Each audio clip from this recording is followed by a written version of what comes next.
Respected teacher and dear friends, good morning to all of you. My name is Dinesh Kumar and my seminar topic is Geiger-Nuttall law. The Geiger-Nuttall law is based on the decay constant and the range of the emitted alpha particle. So we have to discuss about the decay and the range of the emitted alpha particle. So we know a large size of nucleus remain unstable because as increasing the size of nucleus, the Columbian repulsive force is greater than the nuclear force. So in that case, the heavy nucleus emit an helium nucleus and change itself into a daughter nucleus and gain stability. This process we known as alpha decay, and the energy of the emitted alpha particle is lies between 4 to 10 mega electron volt. Now let's discuss about the decay constant. So decay constant is a fraction of nuclei and decaying in unit time, which is denoted by lambda. So lambda is equals to minus dn upon dt, which is the decaying per unit time, and upon n, where n is the number of parent nucleus. And now the range. The range is the distance of traveling by emitted alpha particle. When an alpha particle emitted, it travel from the nucleus and travel at the point when it lose its whole energy, it stopped, and the distance of traveling is known as the range of the emitted alpha particle. It is measured in centimeter.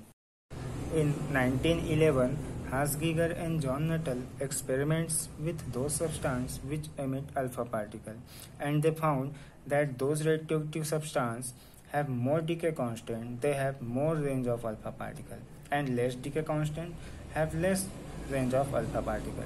And then they established a relation between decay constant and the range of emitted alpha particle.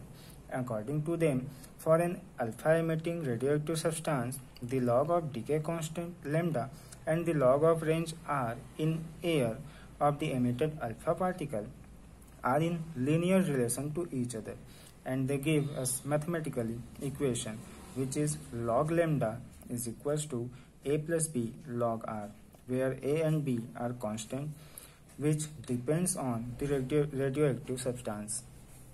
And according to this law, they plot a graph of relation between log lambda and log r. So we are putting a graph here. The y-axis is for decay constant lambda and the x-axis is for the range of the emitted alpha particle. We plotting here three different series: uranium series, thorium series, actinium series. As we know that less decay constant means less range of emitted alpha particle, and more decay constant means more range of emitted alpha particle. So in this graph we can see a straight line for all different series, and we obtain then all have linear relation. So this is the first form of the Geiger-Nuttall law. After experiments, they found another relation between the half-life of emitted alpha emitter and the energy of the emitted alpha particle. The relation they found is that the half-life T half of an alpha emitter is inversely proportional to the square root of the energy of the emitted alpha particle. And they gave a mathematical equation which is log T half is equals to a plus bz upon root q, where a and b are constant which are depends on the alpha emitter. So according to the law, the half-life of alpha emitter and the energy of the alpha particle are in linear relation but inversely proportional. So we can plot a graph for different series. So here is a graph is plotted for the different series like uranium, thorium and actinium series.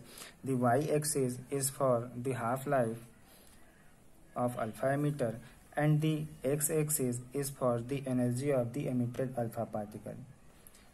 So According to this law, the long half-life means less energy and short half-life means more energy. So we can draw it for actinium series, thorium series and uranium series. So this is the Geiger-Nuttall law